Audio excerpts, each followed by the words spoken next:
Hello everyone, welcome to the grand final of the Armageddon Championship Series 2023.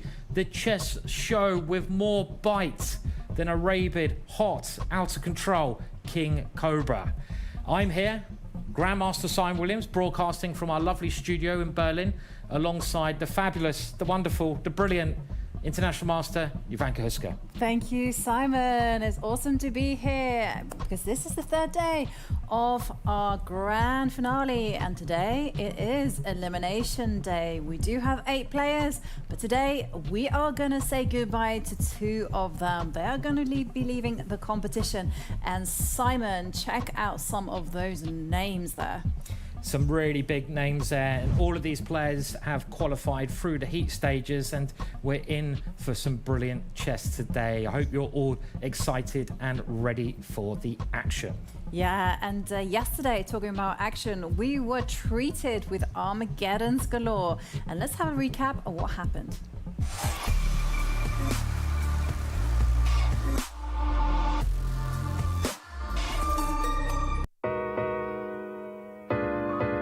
Day 2 started off with an explosive match between teenage Nodirbek Abdusattorov against creative genius Richard Rapport. Nodirbek struck first, outplaying Richard in a pleasant endgame. But in Game 2, Richard leveled the score by trapping Nordirbek's knight in the middle of the board. This meant that we saw the match decided by Armageddon. Nodirbek, playing with the white pieces and in a must-win situation, sacrificed the knight, overlooking some brilliant defense by Richard.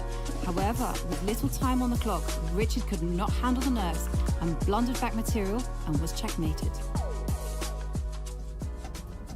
The second match of the day saw the all-women clash between Bibisara and Humpy. The first game saw Bibisara take the lead and play excellently.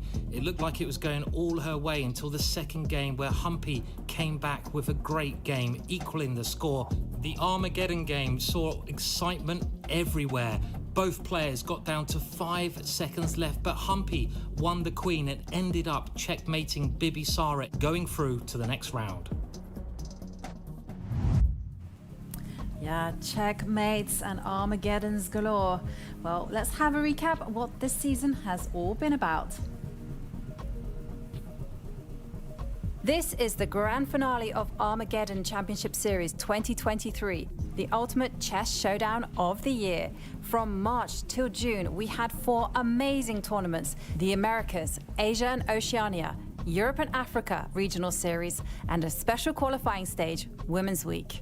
32 of the strongest players competed for a spot in the grand finale, and only 8 of them made it through. All our events are broadcast live from the World Chess Club Berlin on Unter den Linden.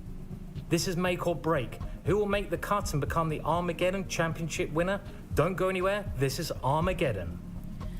And of course, the tournament would not be happening without the support of our sponsors. And as a technology and digital privacy company, Kaspersky supports the secure advancement of chess in the digital space and its expansion into online tournaments. A perfect combination of human excellence and strong technology.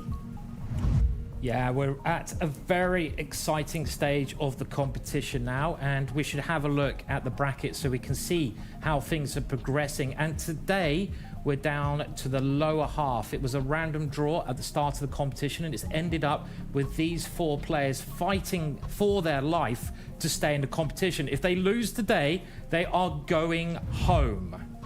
Yeah, and we're getting close to the start, so let's have a look at the 2 pairings that we have in store. It's an all-American derby, Wesley So against Sam Shankland, and then we have Richard Rapport against Bibisara Assaubayeva. Yeah, some massive pairings there. And the first match is this all-American derby between Wesley So and Sam Shankland. Now, Wesley did dominate in the heat stages and has a very big score of 17 wins to 5 over Sam. But you never know. The time limit is quick, it's fast, and Sam always has a chance. Yes, but here is the tournament favourite and perhaps match favourite. Wesley So became a Grandmaster at 15 years old. He's also helped Team America become 2016 Olympiad champions, and then of course 3-time USA champion, as well as being at the top of chess for many, many years. Let's have a look at Wesley's road to the final. As he belongs to the 2700 plus club for over 10 years, America's Wesley So needs no introduction. In round 1 of the Americas, Wesley survived a one-move scare against his compatriot Sam Shankland that could have sent him packing, and went on to inflict defeat on him. He then had to deal with Peru's Renato Terry, whose daring play and creativity showed no shortage of optimism. Wesley didn't lose his cool when his opponent surprised him on move 1, and he could further hope to qualify for the grand finale.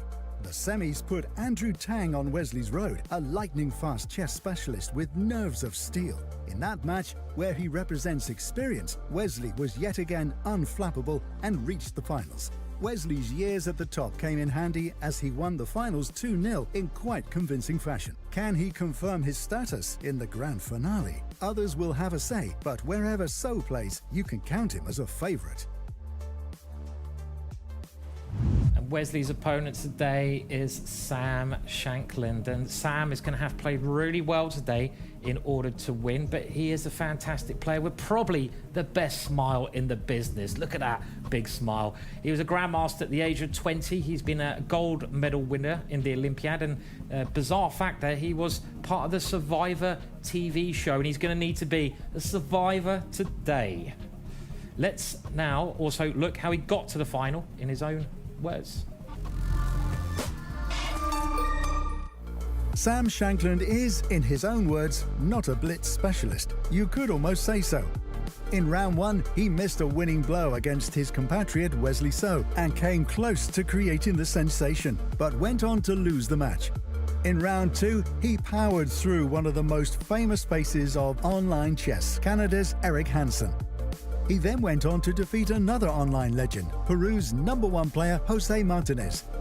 His performance against Linnea Dominguez was nothing short of stellar, as he played one of the most memorable mating attacks of the whole event and won his match. In the semis, his experience got the better of speed specialist Andrew Tang, and Sam got his rematch against So for the first prize. Wesley proved to be the better player there, but Sam nonetheless was very convincing throughout.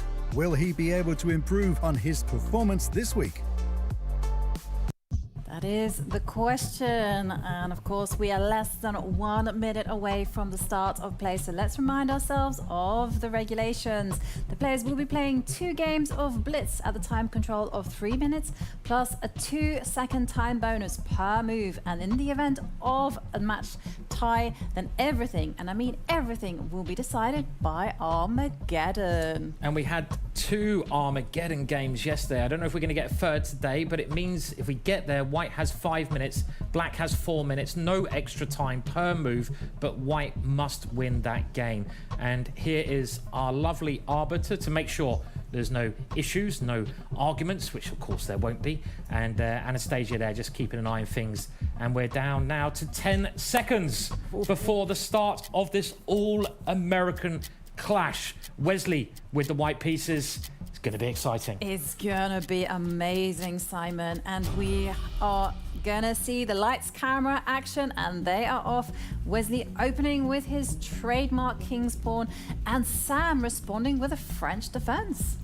Yeah, this is an opening setup that I play that Sam is doing here. We have a version of what's called the classical French defense, one of the oldest variations of the French. White builds up this big center. Look at White's pawns, they're very strong there, but Black has this counter-attacking chances on the queen side. That little pawn move is trying to gain more space.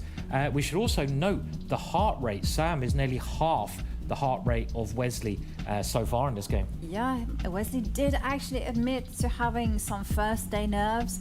That's why he said that he lost to Gukesh. But there on the right, you can also track the advantage of the player by just looking at the dashboard background. If one color dominates, it means that that color is winning. Oh, and Wesley's heart rate going up to 154. That's high. That is really high, and it's creeping up even higher now. Clearly feeling the nerves a bit today, Wesley. It is a really scary situation, being thrown into this arena like two gladiators of the mind here, and they've got to fight to the death, because if they lose, they're going home. The battle here, though, on the chessboard is all about White's center. Can White maintain those free pawns, or can Black chip away at them by attacking them, by breaking them down, getting counter-attacking chances? So this is really a counter-attacking opening that Sam's played. He castles his king. Wesley also castles his king now. Pretty standard stuff so far. Yeah, and it's very good stuff from Wesley.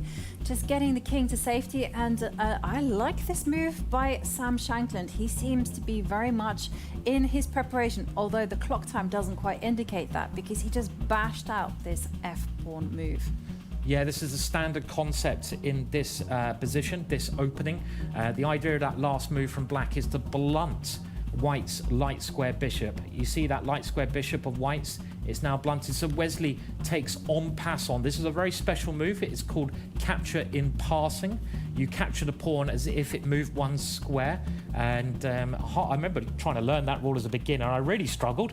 Luckily, I've mastered it now. And now Sam must decide how to capture back. He'd like to take with a knight, but this maybe involves a pawn. Oh no, can you take on c5? I don't think you can here. Oh, maybe you can. Yeah, I'm not sure you can, and that's why Wesley tucks his king into the corner. He's getting ready to capture that pawn in the middle. There are some tactical tricks involving the light squared bishop.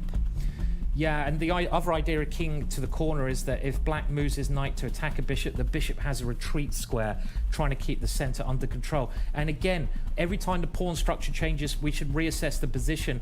And in that position, Black has a worse pawn structure because he's got a backwards pawn, but he's now advancing, and he has an advantage on the queen side there. And here he goes, pushing forwards. Very dynamic play from Sam. I really like what he's doing here. Sam means business, and there we see a trade of pawns, and now the bishop just comes in and starts eyeing up the white queen. Black is potentially threatening to jump the knight into the center, getting ready for a potential attack. I quite like Sam's position. This move that Jovanka just mentioned is a really nice idea. The Black Knight getting ready to come in. The only problem when you play this opening is Black, the French defense is your light square bishop. But that can act like a snake here. It can snake its way around. Instead, look at that, a powerful move. The knight jumping straight in. And this is what Sam needs to do. He needs to play aggressively to have a chance against the fantastic Wesley So here. And Wesley's now got some issues to solve. Yeah, and that is why he retreats his bishop. He wants to keep the integrity of his pawn structure intact. And well, Sam, without hesitation, swaps the knight in the middle for that bishop. I'm a little bit surprised by that. I thought that knight was really strong. He didn't need to do that straight away, but if he can get that bishop, the other bishop around, he'd be doing well. It's very much in the balance here. They spent half their time each here, and that heart rate, Jovanka, he must be nervous in this game. Yeah, he certainly must be feeling the jitters, and I like Sam's last move, just getting ready to remaneuver the knight to a more aggressive post to attack the queen. And now Wesley puts his knight into the middle. This is so tense, this game. I mean, White has the advantage of that big, strong square in the middle, but Sam is just maneuvering his pieces to better squares. Yep, Sam playing quite confidently, but Wesley also building up a bit of pressure. Now it's Wesley who I think has the better knight. Look at White's knight in the middle. That's a lovely piece there. So Sam is trying to exchange that knight off. Always a good idea. Look at your opponent's best pieces. Aim to get rid of them. I like this concept. And Wesley just securing his pawn structure there. Very even at this moment in time. It is very even at this point, but I can see some potential vulnerabilities in Wesley's position, especially that knight that is stranded on the edge of the board. It's being attacked by the bishop, only defended by the rook. That makes it tactically weak. Sam having a bit of a think here, and he does eliminate that knight. I like that decision. I approve. It was so strong, that knight. but he's got to find a good idea here. Can he push his pawn forwards? He's eliminating the other knight. So Sam trying to exchange off Wesley's good pieces. And he does it right now there, Simon. This is what I was gunning for. Explosion on the board. Boom! You've got to do the sound effect there, Jovanka. Can we hear a boom, Jovanka? Absolutely. Boom, or Like boom, boom, bang. Boom, boom, bang. That's how aggressive that move was. And Sam really going for it on the king side here. He moves his king out of the way to try and get some attack on the open lines there. But he's also playing very risky chess because his own king is exposed in this position. The black queen comes out to attack white's pawn. Black is now threatening to win a pawn here. And again, very, very close position. Keep an eye on the clock. Yeah, it's not just the clock as well that you have to keep an eye on. Keep an eye on Black's king there on the corner. Doesn't have any pawn cover. This makes it vulnerable. And we can see Sam, and he's calculating furiously, and he just moves in with the knight, attacking the rook. And suddenly we see a trade. But still, it's all going to be about king safety. I really like what Sam's done there, even though the evaluation bar, the bar on the right-hand side is going up in Wesley's favour, and Wesley has a 15-second advantage. Can Sam... Oh, I like this. He's playing so aggressively, Sam. Is it going to work, though? Obviously, aggressive play can also backfire. Wesley's just taking all of those pawns. Yeah, and this is why Wesley was really sneaky with retreating that bishop to that particular square, because he can block any potential check by sliding that bishop backwards. That's what he has to do. And did you see his face there, Jovanka? Yeah. Sam did a bit of a grimace there, and that was not a good sign. Sam trying to keep the queens on the board, but we get to an ending, the last part of the game. And this is a blunder, I think, from Wesley. Oh, wow. He's got to check. Look at the heart rate. Wesley's heart rate, 171. Realising he's made a mistake here. And you can lose. You take the queen. You play c3. Sam can win this game. This is a massive blunder. c3, a4. It's winning. Black is going to queen a pawn here. And yeah, absolutely. What a turnaround. Wow. Incredible stuff. Wesley making a huge blunder, and well, he tries to get a pass pawn, but the king will just chase down that pawn. And now here it comes. Look to the right. One of those two black pawns are going to become a queen. This is the killer move here. What you need to do in the ending is get a pawn to the other end of the board, and look at that pawn on the left-hand side. It's coming to touchdown. Is it going to touch down? Touchdown is coming very shortly. White is also pushing his pawns. Who's going to be quicker here? It looks like Black, and Wesley has resigned. What a turnaround from Sam there. Yeah, well, you know, they always say that blunders don't happen, alone. And there we just saw Wesley blunder twice. Wow, quite surprising there. Wesley doesn't normally blunder, but the pressure gets to everyone. And Sam, you have to give him credit because he created the best chances that he could from... He kept playing so aggressively there. I mean, he didn't back down. Of course, he was in trouble at some stage, but fortune favours the brave. And he was very, very brave in that game. Yeah, he certainly was. You know, he played very enterprising chess, and there we can see it. Sam takes the early lead, and he nets that point with the black pieces as well, which means that in game two, it's going to be him playing with the white pieces. He's going to be able to control the pace of the game. And here are some of the fun highlights. And there we saw Sam just make some trades, and then you're going to see that moment that we called boom, boom, bang. Yeah, and you have to know when to exchange pieces in chess. And here you can see really the killer moment.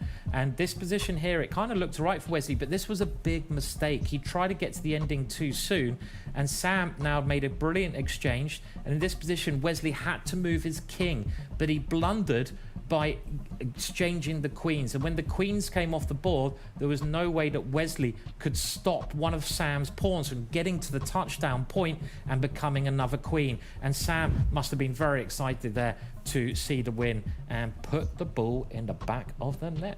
He certainly did. A very uncharacteristic blunder there from Wesley. And there we can see the closing moments of the game. Sam is about to queen the pawn, and he makes a very careful move with the king, and Wesley nods his head and gives up. So that means Wesley has to come back in the next game. There's nothing to do. So Wesley has to win in order to take it to Armageddon. And as you said, Jovanka, he has the disadvantage of playing with black. That means it's a bit more difficult to play with the black pieces. But it's possible. Wesley, one of the best players in the world, and he's probably destroyed nearly every top grandmaster of the black pieces at some point. So he can do it, but he's going to have to play well. He's done it before, you know, he has to just seek inspiration from those moments. And there we can see Sam with the white pieces, Wesley with the black pieces. How will Wesley manage to keep the game unbalanced? He needs to keep the tension, try and maintain all the pieces on the board. 9 seconds away from the start of play. And tick-tock. Let's see what happens. Rock and roll. So Sam needs to try and keep things under control in this game with the white pieces. This is a key thing to do, because if Sam doesn't make any mistakes, he will draw the game. And we have what we call a Queen's Gambit on the board, and this bishop flies out. You need to get your knights and your bishops into the game at the start. Slightly peculiar move there. You normally move the knight out first, and Wesley playing the most aggressive option there. Yeah, and Wesley just saying now is time to roll the dice, and there he captures the pawn in the middle and then challenges the white pawn center. Yeah, so Wesley is going for a particular type of pawn structure which will give him dynamic chances. And I think this is a very good decision by Wesley, because he's unbalanced stuff, and he needs to do this. He can't go for a similar pawn structure. And Sam, at the moment, simply developing, and he's trying to keep the symmetrical pawn structure. I very much like Sam's decision there. He's not going for the craziest, most attacking line. He doesn't need to. He only needs a draw here. That's very true, but Wesley needs to find a way just to maintain the dynamism from his pieces. He needs to find a good home for that light squared bishop. And there we can also see Wesley's heart rate at 134, so slightly calmer than before, but still very high. Sometimes a loss actually makes you calmer, because you know you've got the nerves out the way. You can just concentrate on the chess. And for those of you watching who get nervous when you play chess, well, you can see here that even the top players do, and that's one great thing about having these monitors on the player. Now Sam just takes his pawn back, so it's equal on points now, and Wesley develops his bishop, and this does seem to be slightly preferable for white here. You know, if Sam just keeps things under control, he's got a great chance of getting through to the next round. And there we see Wesley get his king to safety, and he is preparing to push that b pawn 2 squares forward there on the left and attack the bishop. So Sam now I think he's going for his queen there. I kind of like his, okay, he's just played a very natural move instead, bringing his rook to the open line. It may not look open because there's a knight and bishop in the way, but at some point they will get out the way, and rooks deserve to be on open lines. That bishop's going to change diagonals now. It's going to try to come around and hit the rook, and this might mean more exchanges. I like this move from Wesley. He gets the rook out of the way, and he's trying to centralize that rook, but I must say, I do prefer White's position. White's got more pieces in the game here. Yeah, and there we can see a nice move from Sam, getting his queen out of the way, connecting the 2 rooks. The rooks will now start centralizing, and oh, we just saw the evaluation bar just shoot up in White's favor. What is wrong with that move? I don't know if there's anything necessarily wrong with what Wesley played there. Maybe there was, but I mean, it just seems like Black's pieces are more clumsy. They kind of haven't got as much space to breathe at the moment. Wesley, though, bringing one of his rooks to the open line, preparing for battle in the center, and at some point, Sam will have to do something. He's got his pieces to the best squares. I think it's now time to, you know, do something proactive here. And he plays, well, okay, a quiet move to start with. Yeah, just controlling the squares of the black queen. And Wesley has to find a way to get his pieces connected. I mean, okay, now he's doubling on the D line. Next move is going to be moving that bishop to the long diagonal. And what is Sam going to play? Is he also going to improve his bishop? No, he steps back with his bishop, getting ready to also relocate it to a better diagonal. there is a danger, of course, that when you have, you only need a draw and you have that advantage, you play a little bit too passively. And this is something that Sam's got to avoid doing in this middle part of the game, the middle game. You don't want to let Wesley take over control. Wesley just moving his king, that's quite a strange move there. Putting the king in the middle, which would be good in the ending, but we're nowhere near the ending yet. And Sam aiming for more exchanges. Good concept. Get the pieces off the board, get nearer to the draw to get you through to the next round. And there we see Sam utilizing that concept of exchanges and now offering a rook trade. Now those rooks have left the board and another set of rooks. This is not great news for Wesley, who now has to nurture this endgame into a win. Remember, Wesley is in a must-win situation, and Sam's position, it's rock solid. And big threat of the bishop capturing the knight, so that's why Wesley did move that knight. Yeah, so Sam has to now just try to use the center of the board. It's an equal position, so Wesley still has chances. The queens remain on the board. That gives him dynamic play, and I feel the clock's going to be important here because they're getting down to that under minute stage, and that's where it gets really exciting. I love it when it gets to this stage. It's quick, it's furious. The queen centralizing itself there, and that looks like a good move to me. It is a good move in principle, but I would be a little bit concerned about the white king. The white king is trapped there on the bottom row, and Wesley offering a trade of queens. Now, I would actually advocate not to capture that queen because the only one that benefits from that trade is going to be black. The black knight gets himself to a better circuit. Yeah, and Sam, you can see by his body language, he's sitting up really erect at the board there. He looks very confident. He's just got to keep Wesley's pieces out. But if you look at the pawns on the left-hand side, what squares are they on? Well, white's pawns are on dark squares and black's pawns are on light squares. Who does that favour? Well, they've both got dark squared bishops, so only white's pawns can be attacked by the bishops. It's little small factors like this which make a world of difference, and this is why I'd slightly prefer to beat Wesley in this position. Yeah, I would also agree with that as well, because, you know, when you look at the power of the bishops, well, it's going to be Wesley that has some targets. And there we see Sam doing some good stuff. He's centralizing the king. Remember, in endgame, it's all about the teamwork, making the dream work. Cliche, but true. And a check there from Sam. Sam taking control so far of this ending is equal. Look at the time. Wesley under 20 seconds here. He's trying to find a way to get any chances here. He moves the knight back, attacking Sam's bishop. Will that bishop retreat all the way? It does. And maybe now Wesley's got to try to come forwards at some point. He comes in with a check. And what's he going to do next? He moves his king to the center. King is a great piece in the ending. And there we see Sam just advancing the pawn, attacking the knight. Knight retreats, and Sam just moving his bishop forward. I'm expecting Wesley to first of all improve his knight, or maybe even just start pushing some pawns to grab space there on the right side of the board. 5 seconds though, he's got to move. He exchanges his bishop for the knight. Quite a strange decision, but he's trapping the bishop potentially. He is. Look at White's bishop. White's bishop is now in its opponent's half the board, but it can't escape. It's actually trapped there, as Jovanka points out. And that's why Sam just goes on a rescue mission to get that bishop out. And at the same time, trading a few pawns. This is good news for Sam. It's looking like he's got very good chances of holding this game. But this is where you're going to get mistakes at this part of the game when you've got no time left. Sam is doing great here. If anything, Sam is a little bit better now because the bishop is a better piece and his king now moves towards the center. But knights are so tricky. They can jump around. Nay. That was my little jumpy noise. And attack things. And there you go, that knight jumping around. Can we have a nay from you, Jovanka? All I say is that knights are crafty. And it's often said that when you don't have so much time on the clock, they're actually better than bishops because they move in all kind of directions. They just jump around. And there you go again.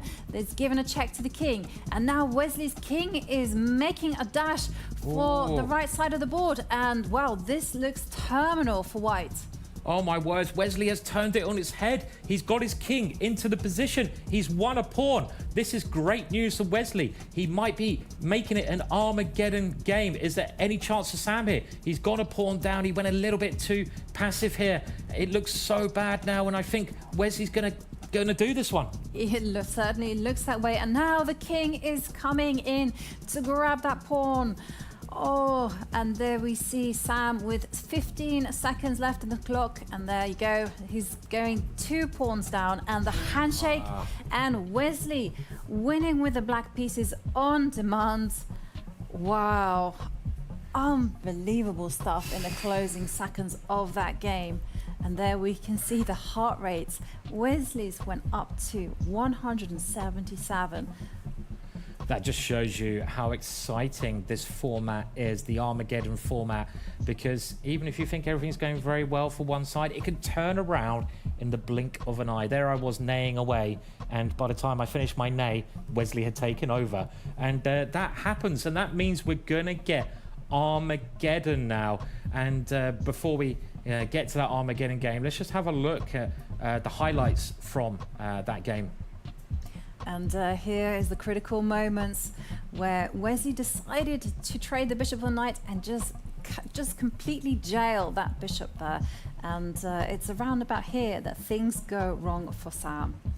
Yeah, what Wesley was able to do here, you can see he has the 2 knights, and as I said, knights are very tricky, and he basically managed to maneuver those knights really magically around the board, and he was able to create threats with the knights, as we see here. And look at the black king.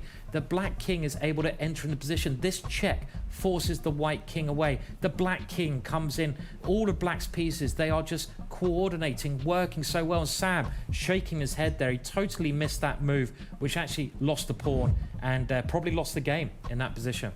Yeah.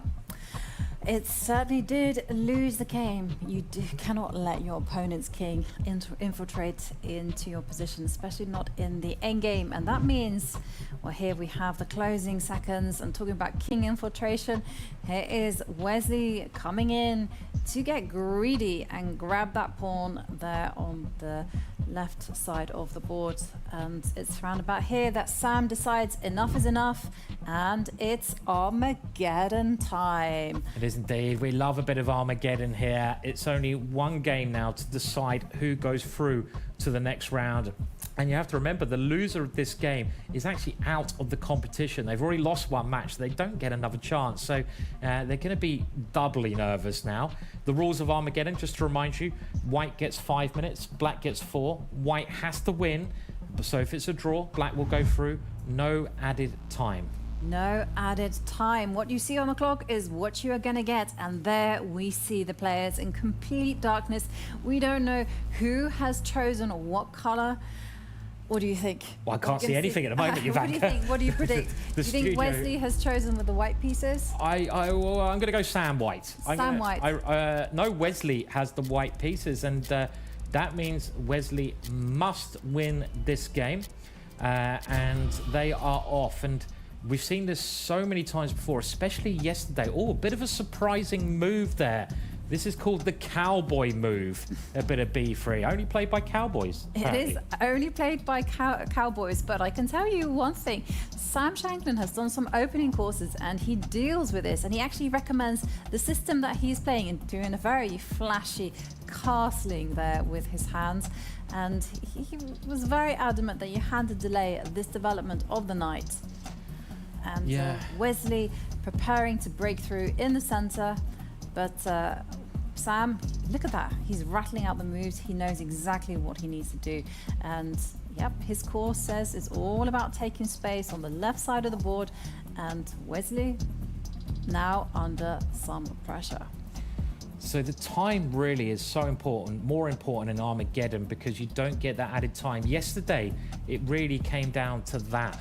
Who had the less time? When you get under a minute, that's when you have to turbocharge your arm up. Wind it up and start playing the moves quickly.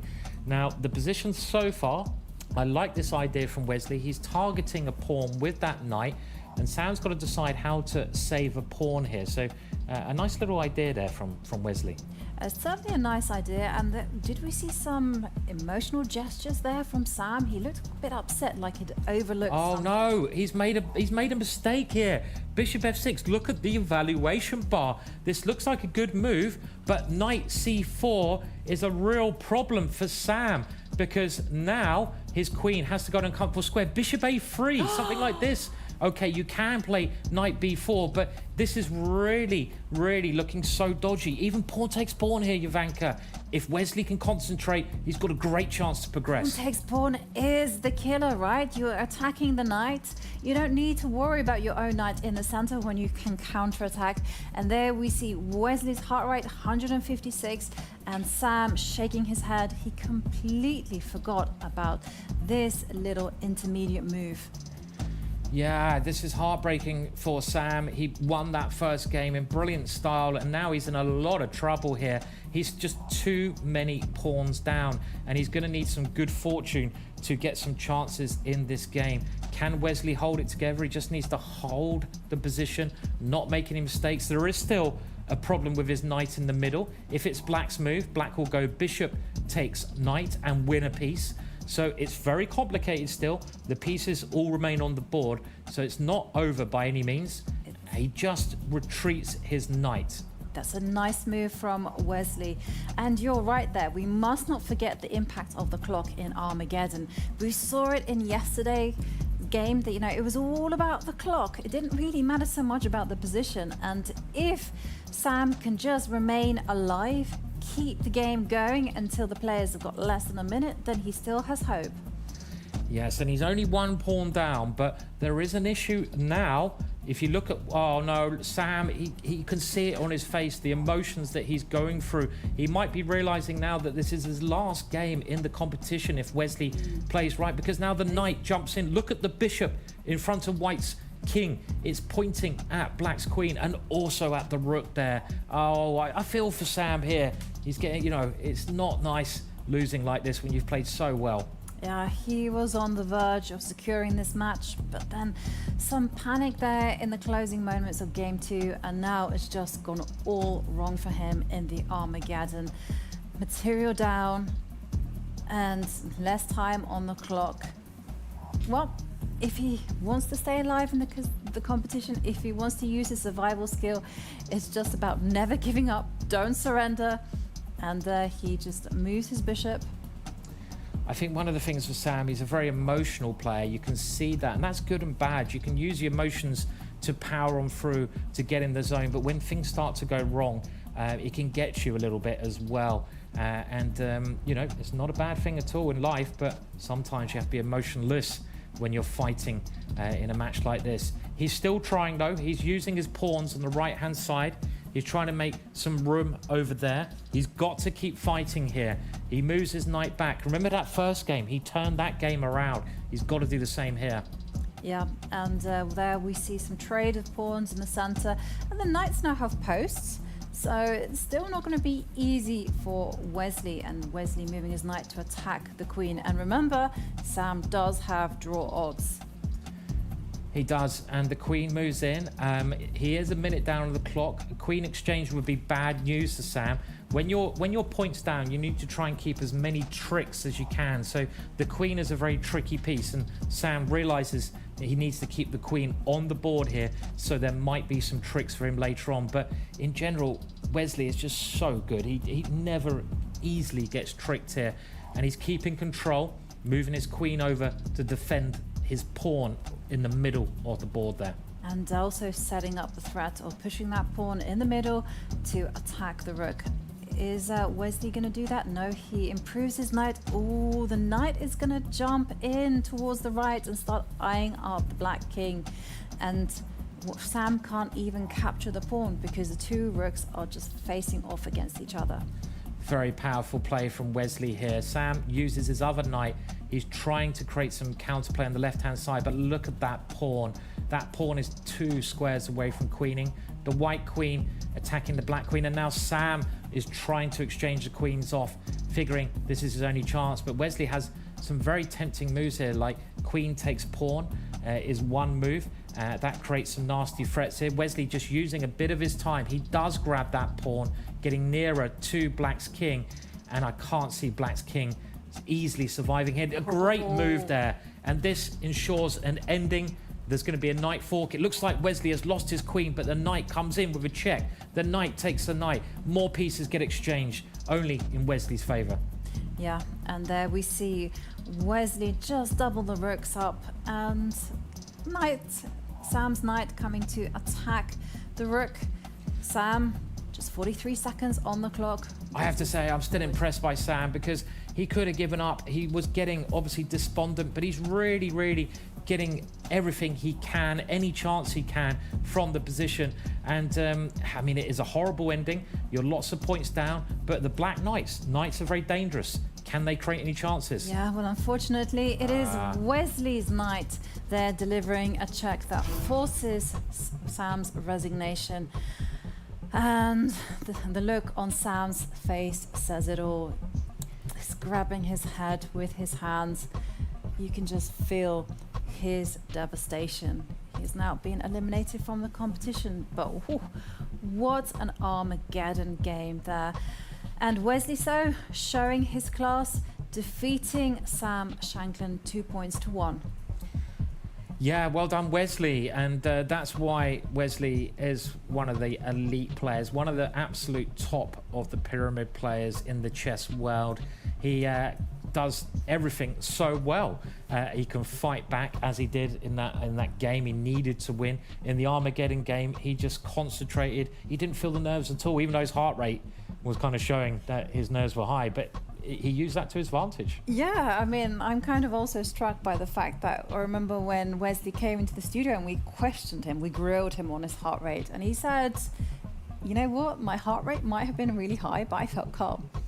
That's right. So he uses that, like we say, to his advantage. And this is one of the first key moments where Sam tried to play some tactics here, but that was an instant move that Sam played. He actually needed to spend a bit more time. One of the hardest things in Armageddon is to work out when you need to move quick, when you need to slow down. And actually that little bishop move he played instantaneously was the losing mistake. He never got back into the game after that move. No, I mean, because Wesley just grabbed the material, and here was another lovely moment where Wesley, precise as ever, spots a lovely tactical trick, temporarily sacrificing the queen, wins it back, and here is the moment. He's just able to pile up his resources there on that black pawn. Yeah, it's a very nice finish coming up here, and the problem at the end here is that White is going to win more points. That knight check that Wesley played, Sam realized he's going to lose more points. There's nothing he could do there. So yeah, great fighting chess from Wesley. Absolutely. And I think we now have an interview with Sam, who is going to be upset, but let's hear his words with Dina. Sam, what a tense match today. You were leading the first game. What happened after? I mean, I blew it. I don't know what else to say. Like, this position was probably a bit better for me with white, and then it was very level and very equal, and I played e takes f5, or I played f4 like a complete idiot, and if I just play f3, this king never gets in, and as is, it probably is still totally fine, but I managed to lose it, and then, yeah. Do you think practically that knight was better than the bishop just because it was a blitz game? Yeah, also I had the pawns on the black scores already, so in general the knight should be better, but if I had just played f3 and kept the king out, it's not even close, it's just dead draw. Do you think second blitz game affected the way you played Armageddon? I don't think so, no. Obviously it was harder to stay in a good mood and to be ready to fight, but I mean, I just played the same way I normally do, and I think I just made a mistake in the move order, and next thing I knew, after e takes d5, I think I'm totally lost. I just somehow screwed this up. Yeah, I certainly wouldn't blame my loss in the second game for why I lost the third one. They were independent. Unfortunately, you are leaving this tournament. What is next for you now? I have US Championship coming up. I'm looking forward to classical chess. I mean, that's what really matters most to me, and I'm hoping I can have a good result. And probably get some revenge on Wesley? He's tough to get revenge on. Yeah, at least in classical chess, I don't think he's an especially dangerous player. Like, whenever I play with him, I'm not like worried I'm going to get crushed, but he's almost impossible to beat. It just feels like you draw every single game and lose one every now and then. It's a frustrating guy to play with. But also, you know, if you're trying to come into a game thinking, oh, because I lost to this guy in the past, I must crush him tomorrow, you're coming in with the wrong attitude. You should just come in trying to find the best move over and over again. That's going to be regardless whether it's someone who beat you recently or vice versa. Right, well, we hope to see you back again in Berlin, and back to you guys. Thank you, Dina. And we are here with the match winner, Wesley So. And Wesley, Yay. you took us on quite an adventure. Yeah, good job. I'm still around. Yeah. I like that, the high five there. Yeah. I thought after losing that first game, I thought for sure I was about to be eliminated Yeah, because there's no time to recover. sure. But I managed. I mean, Sam's not really a blitz player, but neither am I. That's not my greatest skill. Well, I don't know though. I mean, I know you're a great classical player, but I've seen you play Thank some you. amazing blitz chess as well. So I mean, you're just a good player. Thank you. So, That's very kind of you. but I mean, the first game must have been quite heartbreaking. And how did you sort of come back from that? Yeah, for sure. It's tough, but as long as you have the slightest chance to come back, you gotta take your chances. Yeah. But it's very difficult because there's no time to recover or repair yourself right away. And in a 2-game mini match, I lose the first game. Then Yes. that's almost pretty much it. But well, you know, I got nothing to lose. You know, I love chess. You know, play for the love of the game. And, I mean, money is a bonus, but I like that. But it's the love and it's the honor. The game, but the money helps a little bit as well. So yeah. you gotta pay for cat food. Yes. But No. I mean, as a chess professional, I think first and foremost you gotta play for the love of the game, and then hopefully results will follow. Yeah, well done. Yeah. And Wesley, we just wanted to also pull up some statistics there. We saw that your heart rate was at Yeah. 177. Yeah, that's crazy. Yeah. I still don't know. I mean, I've been trying to, since I was here a few months ago, I've been trying to eat healthier, repair my heart rate a bit, but I still drink coffee from time to time, not as much as I used to. So I thought it'd be lower. Yeah. But maybe maybe I'm just born with it. I don't know how Magnus or other players. I noticed Sam also gotten a bit higher than the last we were here. Well, it seems to work for you. So, I mean, you get your heart rate up high, but you play great chess. Well, you So- did Well, mention that's after the always first day against Gukesh, you were feeling a bit nervous. Were you nervous in this match? Not as much. Not as much. The first day of the tournament is always the hardest for me because it's a new place, it's a new venue. I haven't been here in a while. It's a new opponent. I didn't really think that Gukesh was a blitz player either because he's more focused on classical, I think. Also, he lost the speed chess online quite badly against what's his MVL, opponent? was it? Maxim. Maxim. Yeah. Yeah. So I thought, yeah, but he beat me 2-0, so that definitely woke me up. So I'm a bit more awake now. And talking about being awake, let's have a look at who you'll be facing in the next round. So you'll be playing Koneru. either Nodirbek or Humpy. So have you ever played? Well, obviously you've played Nodirbek, but have you ever played Humpy? No, never. Never, actually. I knew him from a while back. I think back in 2006 to 2007, I was playing, representing the Philippines, I was playing the Asian Indoor Games, and Humpy was already a big player. She was the #1 female player of India for a long time. You know, everybody in Asia knows her. We have big respect for her. Yeah. So she's a living legend, but I never had the opportunity to play her. But I was hoping to get Bibisara today, but yeah, I'll be definitely watching her match, and it's amazing that she's still one of the best female players. And what are your games with Nodirbek like? It's tough. He was my teammate in the recently finished World Rapid Team Championship, where we won gold and he won individual gold on board too. But I don't have much experience with him over the board. We played a lot of games online, lots of speed chess online, in general, my results are quite good. But you can never underestimate Nodirbek. Yeah. He's a great player. And yeah, for sure. He's a young player. I mean, we still don't know his full potential yet. No, and maybe yours as well, Wesley. I'm not that old, right? You're still there, Wesley. You're still there fighting. When you... Like, I'm turning 30 next month, so when you turn 30, it's like a new stage. A new time of your life, you know? Like Best years of your life, Wesley. The best years? Absolutely. Yeah, I when I was in high school, they said it was the best years of your life. Hopefully they're wrong. Don't depress me now, because I'm a bit older than 30.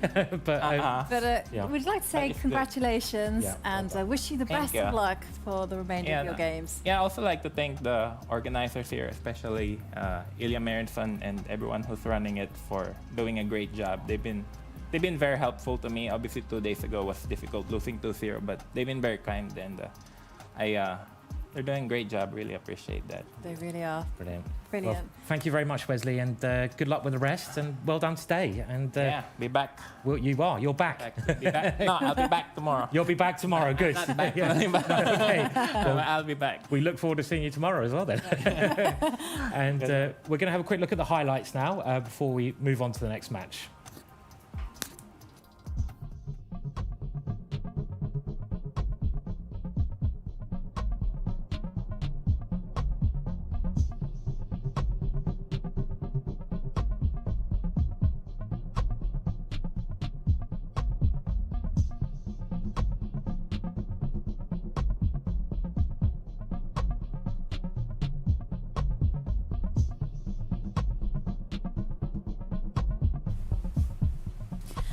And FIDE Online Arena hosts rated tournaments and games 24 hours per day. Join the arena and you'll get a FIDE ID, profile on FIDE.com, access to Pro Chess community, free access to prize money and tournaments, and so much more. So play official games at chessarena.com.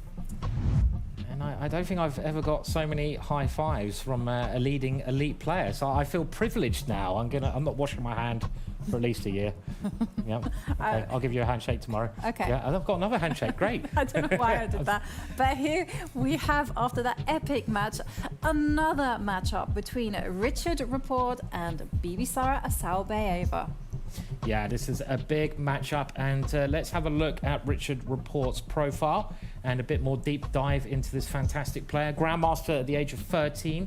He's been a European rapid champion, and anyone in the chess world knows he is an amazingly talented and brilliant, I'm going to say nearly genius-like player. He's a real maverick of the game, and well, we can hear a bit more about him now as well. 2023 was a staggering year for Richard Rapport's resume, confirming his status as fans' favourite. In the Europe and Africa leg of the Armageddon Series, he was altogether ruthless. He first punched his ticket to the winner's bracket in an Armageddon game by defeating Netherlands' #2 player Jordan van Forest 2-1 before getting the better of France's Maxime Vachier-Lagrave 1-5, 0-5. In the semis, he gave 2021 World Cup winner Jan-Krzysztof Duda no chance and reached the final where they would meet again, as Duda claimed his spot from the jaws of elimination. Rapport showed no mercy there, inflicting the young Pole a severe 2-0 score. Intuition, creativity, trust in his systems, it seemed like Richard was simply untouchable during the tournament. Will he be able to repeat that feat in the grand finale?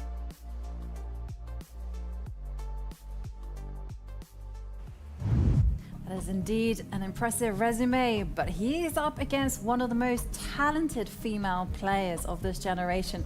It's Bibisara Assaubayeva, just 19 years old. She became Grandmaster at 16 years old, and also she became the Guinness World Record holder in Blitz when she won the Women's World Blitz Championship in 2021 and 2022. And recently she helped her country, Kazakhstan, reach the silver medal at the World Team Championships. So let's hear more about Bibisara. 19-year-old Bibisara Assaubayeva is already two-time Women's Blitz World Champion. She arrived in Berlin a favourite and did not disappoint. In round 1, she defeated Georgian legend Nana Zagnitsa, who couldn't handle clock pressure. In the second round, it took her an Armageddon game to break the tie in her match against Humpy Koneru, who she would later meet in the finals. In the all-important semis, she was able to overcome Guni Mamadzada in the blitz portion and had by that point already locked her spot for the grand finale.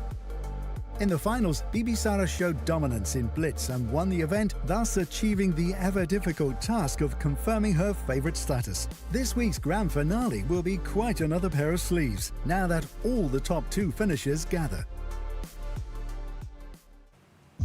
Yeah, this is going to be another fantastic match, and I'm really excited about this one because their styles of play are just so exciting. Richard Rapport, he plays this maverick style, and Bibisara, she's just a crazy attacker. So we're going to get fireworks on the board here, Jovanka. Yeah, absolutely. I suspect that Richard will be the one launching the first prize, and then all chaos will ensue in the middle game. And we are less than 30 seconds from the start of play. We see Richard with the white pieces, Bibisara there. She has to prepare herself for anything. Yes, 20 seconds until the kickoff here, and I wonder what Rich is going to play. He's really hard to predict his opening moves, and he had a bit of heartbreak yesterday losing his match, but will he be able to mentally get over that and get back into this match? They all really want to win this, get through to the final, and we're off. That is it. What is Richard going to be using? And he opens up with a King's Pawn, and Bibisara, well, she also opens up with her trademark Sicilian.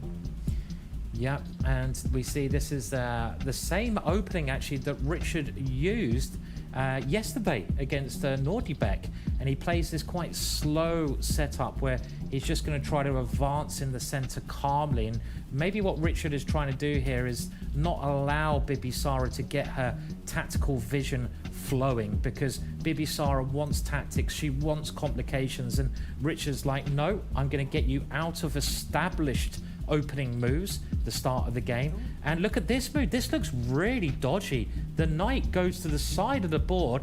Is that knight in a lot of trouble here? He's on the verge of being on a lot of trouble, and there we can see Richard grabbing space in the center, but it's not just the space grab, it's actually big threat of actually lifting the pawn on g2 2 squares forward and attacking, trapping that knight.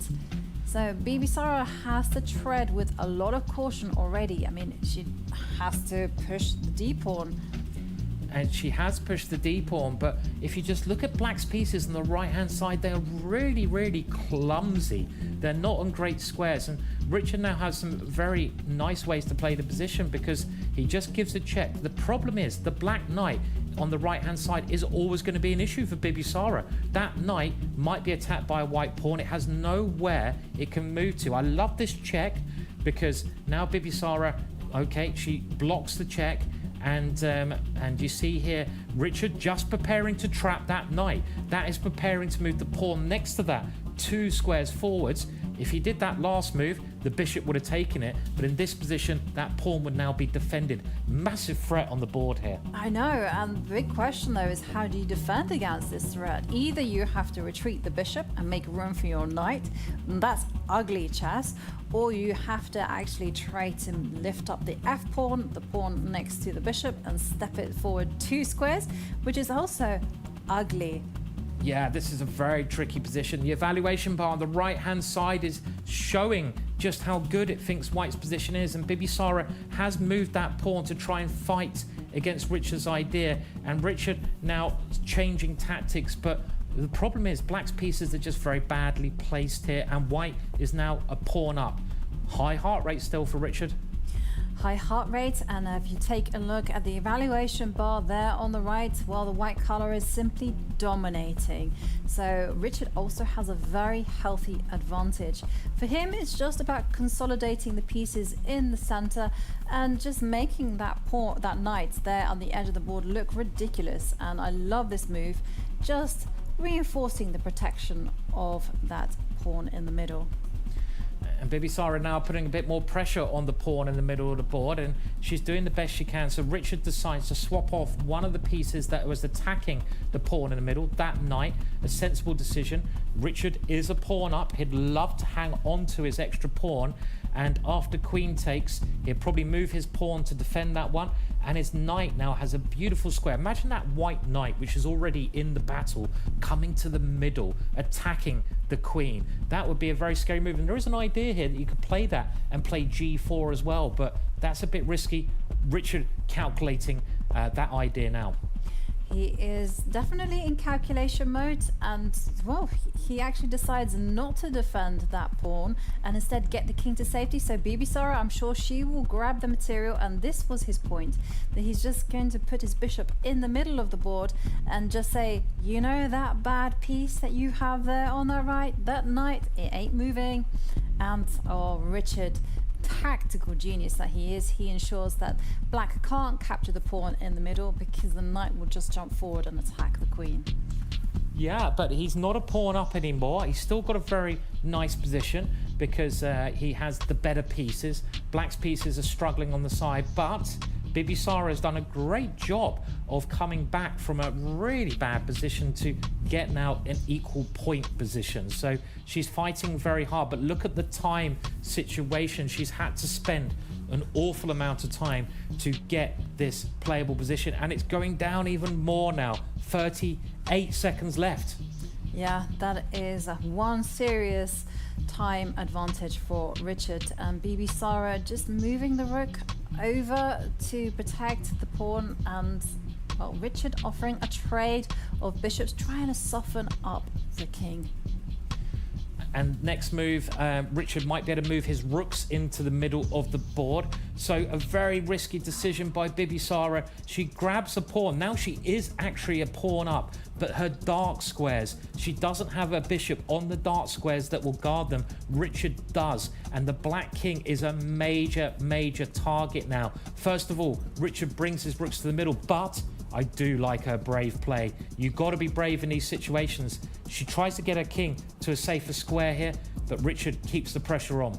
And finally, the knight gets out from its cage on the edge of the board, and I actually really like the way that she's been playing. Suddenly the knight is there in the middle. It's an octo knight attacking the bishop, and Bibisara is going to back that up with pushing the e-pawn 2 squares forward, attack the queen, and suddenly Richard is in trouble. Yeah, Richard's got a worse position now. Brilliant play from Bibisara. Look at his heart rate and look at Bibisara's heart rate. Bibisara's got into the zone. She's been playing great chess. Look at that determination on the face there. And Richard has to defend his bishop. That bishop was attacked, so he defends it with a pawn. And Bibisara can now, and she does, play the most aggressive move, taking the center. Look at Black's pawns in the center of the board. They are storming down with intent there. Yeah. And the queen has to make a move, and Richard just retreats. The big question for Bibisara, she only has 9 seconds. Will she keep that knight in the center? Will she make some trades? Or is she going to develop her pieces? Depth. This is good. This is natural. And Bibisara just accepts that. Wow, actually, she lost her rook there. Yeah, she gave up the exchange there, but I think the real problem with Bibisara is the time. Look at the time. The time is dropping down here, and the black king is also a little bit weak there, and you can see this knight in the middle is going to have to move away, but it's all about the clock. Richard diving all the way in with the queen. Is his queen in trouble? Oh, a brilliant move there. The knight coming in, taking a pawn with check. And this looks horrible for black. Yeah, not only is she material down, but Richard is now giving him a check, and now he's going to capture that with his rook. And the plan is simple. He just wants to put his rooks on the open line and just penetrate, put them on the row 7, and I think he can even give a check now and bank that extra material. Yeah, this is very bad for Bibisara. She played very well in the middle part of the game, but the problem was she was just a bit too short a time. And when you have an open line, and Bibisara has resigned there in a hopeless situation, White's rooks are just dominating the position there, and Black only has 1 rook, White has 2. That's not a good sign. So a win for Richard, but not convincing at all. Certainly not convincing, and Bibisara, she nearly had it. She had a bad position out of the opening, but she fought back well, so she will take inspiration from that when she plays with the white pieces. And that game was quite tense. I think Richard will be feeling quite shaken. I think he'd be quite relieved after that, really, because he got a lovely opening. It looked like he was going to win very quickly, and this is where things started to go wrong for Bibisara. She moved her knight to the edge, and there's some expressions like knights on the rim are dim, and they're not good on the edge of the boards, and that was the start of her problems. But actually, Richard, he didn't play the best moves after that. Around here, Bibisara got right back into the battle. Yeah, she started taking control. She put her knight into the middle. That's we're going to see attacking the bishop, and she even got a very impressive pawn center. But somehow or other, she allowed Richard just to win material, just because of the clock time. And here was the moment where just Richard is leveling up, and there you can see him find all these tactical solutions and now grabbing material. Yeah, and that white knight was causing a lot of problems there, and here the two rooks really made a difference, and Richard's position was winning around there with the rooks dominating the board. And the reason that Bibisara resigned here, which is where you give up without checkmate, is that, I mean, just look at the white rooks. They're on this open line. They both are commanding the position, and there's nothing black can do, and Bibisara realizes that and decides to move on to the next game. Yeah, and we are now less than a minute from the second game. Bibisara with the white pieces. She tends to kind of open with a knight move or a pawn move, the English opening. Do you think she'll do the same? I think she'd probably stick to what she's normally going to play, and she's obviously got a chance. She's got the white pieces. She's got to play like she did in the middle game there for the whole game, because she actually outplayed Richard for a part of that game. And we know now white must win to have another Armageddon. We've had 3 Armageddons in a row. Are we going to get our 4th Armageddon? I mean, what are the odds? It's possible, right? It is possible. Armageddons are sometimes like London buses. You wait for a long time, and then 3 of them come at once. They come along, the London Armageddon buses. And they are now off. And what is the first move going to be? You see the very gentleman-like handshake at the start there, and it is the English opening. Oh, I love this opening. Richard has played the Dutch defense. And he just needs a draw, and he doesn't care. He plays super aggressively. Now, the Dutch defense is a very risky opening because you cannot take pawn moves backwards. Well, the problem with Black's play is this move from Bibisara, and I think Richard is actually following Humpy's games, because if you remember this battle where Humpy actually managed to get through against Bibisara, it's the same setup here. So this is why Richard has gone for this particular opening called the Dutch opening. The bishop comes out, checks White's king. White stops the check there. Some exchanges happening, and remember, Richard only needs a draw here. He does only need a draw, and he's taken a very maximalist approach here in the opening, grabbing the space in the center, and then with that pawn move he wants to just cement it, and that's why Bibisara also says no way, or not on my watch, and she is the one that pushes forward with that queen pawn. Well, this is very similar to the way she played against Humpy, and that pawn move is aimed at cutting Black's position in two. I have to say, I do like White's position here. If you look at the pieces that are out in the battle, those black pieces on the top left, they're not doing anything. And White developing sensibly here. And maybe knight takes there as an option, but Bibisara decides to keep it simple and capture with the pawn. And this allows Richard a chance now to develop those pieces. Maybe Bibisara played a little bit too quick there. Perhaps, but there was an advantage of actually capturing in the center this way, and there is an open line, and Bibisara puts a rook there, and Richard doing good things with the bishop, getting it into play. I'm expecting Bibisara to either cement, she instead issues a challenge in the middle of the board. A very standard move here from White, because this is aiming at opening up the position and trying to get White's bishop into the game. But I like this check because Richard may now be able to push this pawn forwards. This is a typical Richard move, attacking the queen, using his own pawn to cause chaos. That attacks White's queen. The White queen must move, and you can back that pawn up as well if you want to with a rook move. But no, the rook goes to another open line instead. Still very unclear though. Still very unclear, but it does feel that the tables have turned somewhat, with Richard putting his pieces on very good squares, and it's difficult to come up with a positive plan for Bibisara. Remember, she is in a must-win situation. How is she going to improve her position? More importantly, how is she going to get her bishop out of his own cage? I like this move. This is a nice proactive move. Now the queen is threatening to take black's pawn. The computer doesn't like this move. You can see what I mean when I say the computer. The evaluation bar, our friend, the computer program, is saying that's a bad move.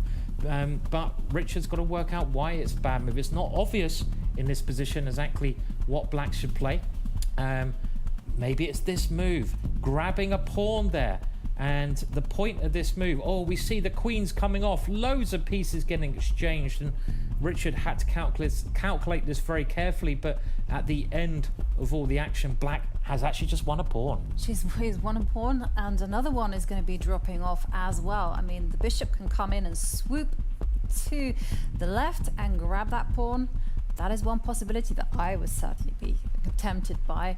Another option is, Richard just needs to draw. He can also try and trade off rooks, but instead he, ever the maximalist, decides to kick back the white knight, and I'm expecting him to also kick it again, just for fun.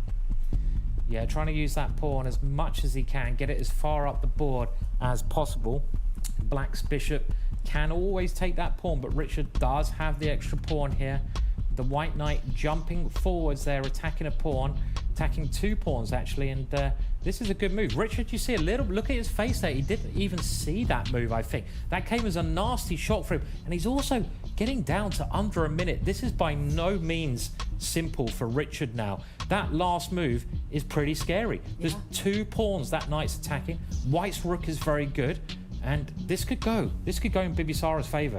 She could turn it around, absolutely. And Richard just deciding to bail out and trade rooks. But suddenly you feel that Bibisara is the one with the small advantage. Definitely, Bibisara has certainly got a better position here. This is one of the best chances she's going to get to win a game. I think she should just go knight takes the pawn in the center and then get her bishop out. That's her only problem piece, is her bishop. She needs to move a pawn to give that bishop on the right-hand side some breathing space. It's trapped.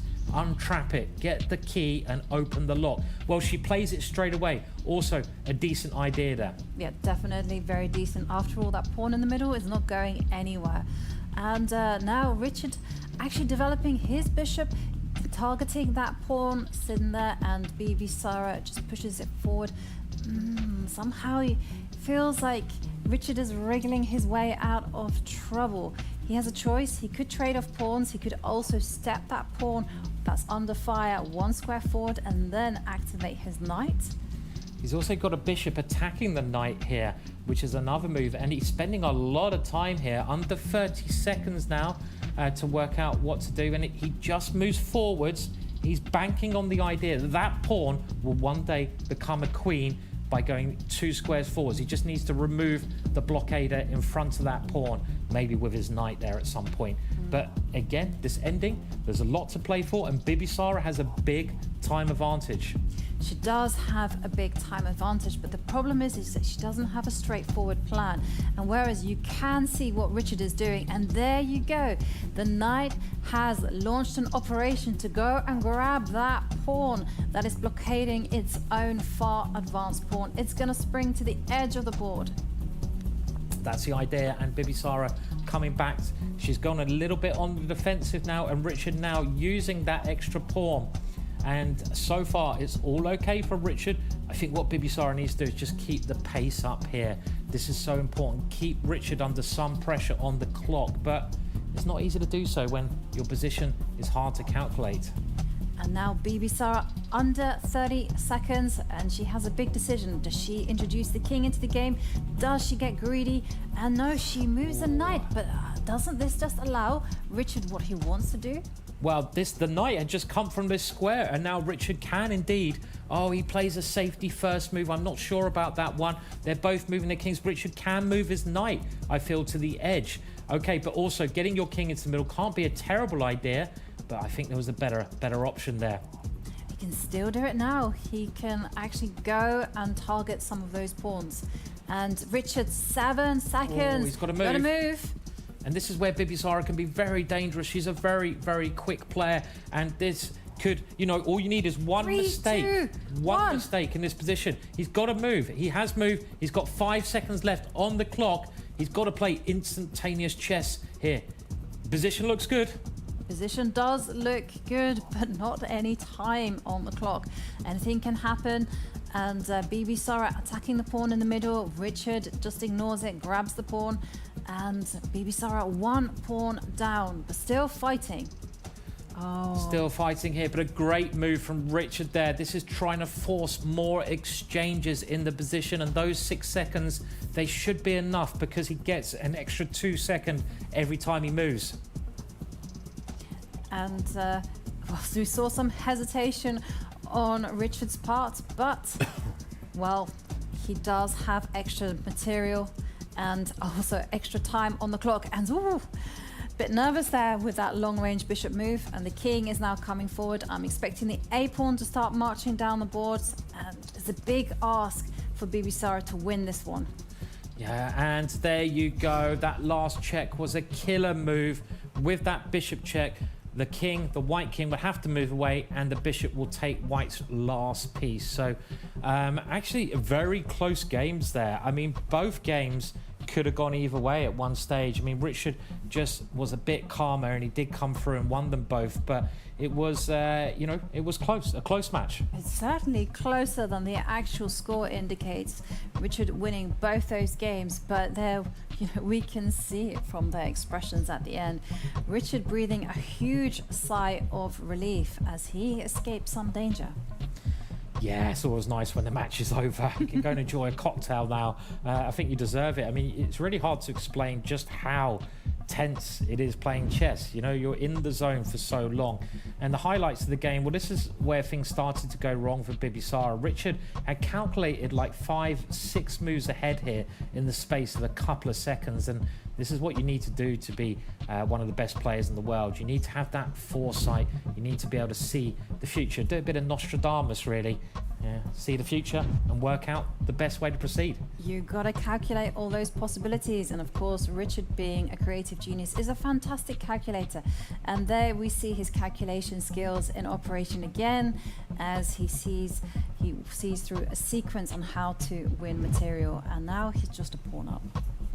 Yeah, and at the end there, you know, Richard, he was always doing well because he had the extra pawn. It was just his clock which was giving a bit of nerves. This was a great move because it forced off some more pieces, and that means there was less to calculate, less to worry about. And we've seen this tactic time and time again by the top players, swapping pieces off when you have a good position. Right. I mean, one of the things that they're fantastic in is never retreat. They always try and counterattack where possible, and this was the killer blow when Richard delivers a killer check, and once the pieces get traded off, it's going to eliminate into an easily winning king and pawn endgame. Yeah, so it was, in the end, working out very well there for Richard, but there was some tense moments, and I think we should now just hear an interview with the loser, and we'll go over to Dina. Bibisara, you were just playing world's top 10 player. How does it feel? It feels okay. I have normal position in both games, but in first I think after opening I have very bad, but then he made a few mistakes, and I even have maybe good position, but I don't have time, and I missed that after e5, queen d3, after knight g5, agd, bishop e6, I missed knight c4. So after this I made a few mistakes and lose the game. Okay, in the second, I don't know why I played knight e6. I just calculated bishop e6 and completely forgot about knight e5. But then he played bad move b5 before because he missed knight b5, and then I played strange move a3 because I calculated bishop c4, knight d6, bishop e2, knight e5, and I'm fine. But I missed that after b3, knight d6, he have knight c5 and knight a4, and I have and I lose my pawn on b2. Then I maybe have some equal, but it's difficult to find, so I lost second game. Unfortunately, you're out of the competition, but you did win a nice prize. So is that the game that costed one of the biggest, in terms of how much you get if you win or if you lose?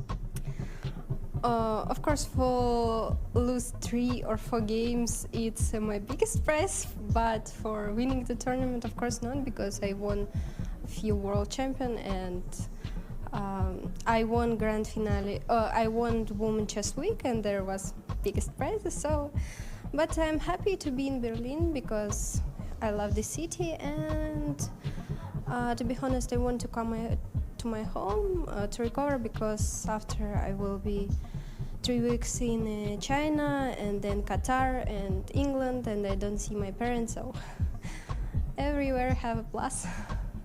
All right, well, that's a positive way to end our journey here. Thanks again, and good luck for your next events. Thank you. Well, we're back in the studio, and we're here with the winner of that match, Richard Rapport. And Richard, that was quite up and down. I mean, you won the games, but it was a bit of a roller coaster, maybe. Yes, I mean, I didn't expect too much from myself, so quality was very poor indeed. Yeah, I mean, first game I think I was completely winning after 8 moves because of this mistake, knight f6 in the opening, and then I guess knight h5 probably is another mistake, but position is already really bad there. And then like I'm playing with some mental handicap, obviously, because I decided to just calculate a little bit. Then it went completely wrong. Then I decided, okay, I will go for this somewhat better position. Then that position looks extremely promising. She's low on time and everything, and then I started to do some very strange things, and she got counterplay, and things got very messy. And then luckily for me, she blundered when she was low on time. Yeah, but still, you are through. So that's the main thing, right? I mean, you can rest up now, chill out a little bit, and prepare for the next game. I don't know, really. I mean, obviously I'm very happy, but I'm not really able to focus on this tournament right now. Yes. Okay. Yeah. Got to get that focus back, Richard. How do we get it back? I don't know. I would like to recover. I'm having some problems, health issues for some time now. So it would be nice to. Yeah. Wish you the best of luck with that, obviously. Yeah, it's got to rest up and get your relaxation. And let's have a look at, a very important stat, your heartbeat. And there we saw that your highest heart rate was 166. I think that's very low, actually, because normally, based on, I'm checking my heart rate because of the temperature and stuff, so it's around 120 during the day when I'm doing nothing. So I feel like this is kind of solid, actually, for playing chess anyway. So And let's look ahead, because you're still in the competition. Everything is good. You have still a chance to recover. And you will be playing the loser of the match between Gukesh and Jan-Krzysztof Duda. So obviously played Jan-Krzysztof Duda. What are your games with Gukesh like? I don't really remember. Probably I'm losing. I'm usually losing to everyone. So I would say I have a bad score against him, but I don't really know. Well, you beat Jan-Krzysztof very well in the heat, so you just got to do that again. You just got to repeat that performance. And, yes. After yesterday, I think my tournament is not. Like I said, I was actually thinking to withdraw anyway, so kind of feels like it was a smarter choice, but I think it's not going to. The way I play, I'm not going to be able to repeat. Look, Richard, you need to go back and rest, and we will have a look at the highlights now, and we'll be. And well done for winning this match. And we wish you the best of luck for the remainder.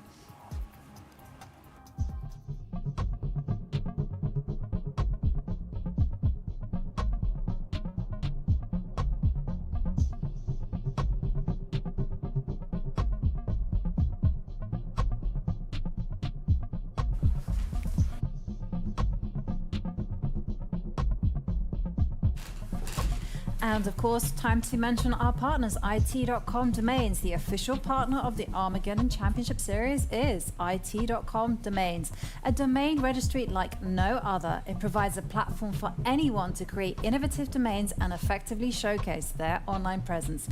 Don't miss this opportunity. Visit IT.com today and create your unique online image.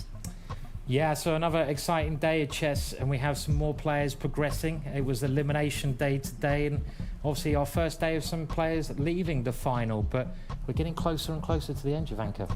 Yeah, and tomorrow, well, it is going to be a battle between those in the winners bracket. Gukesh against Jan-Krzysztof Duda, Nodirbek Abdusattorov against Humpy Koneru. Tomorrow is the day where we're going to see people being promoted and people being relegated. That's right, so make sure you tune in tomorrow. We'll be back with more very exciting action, and thank you for viewing as always. See you tomorrow.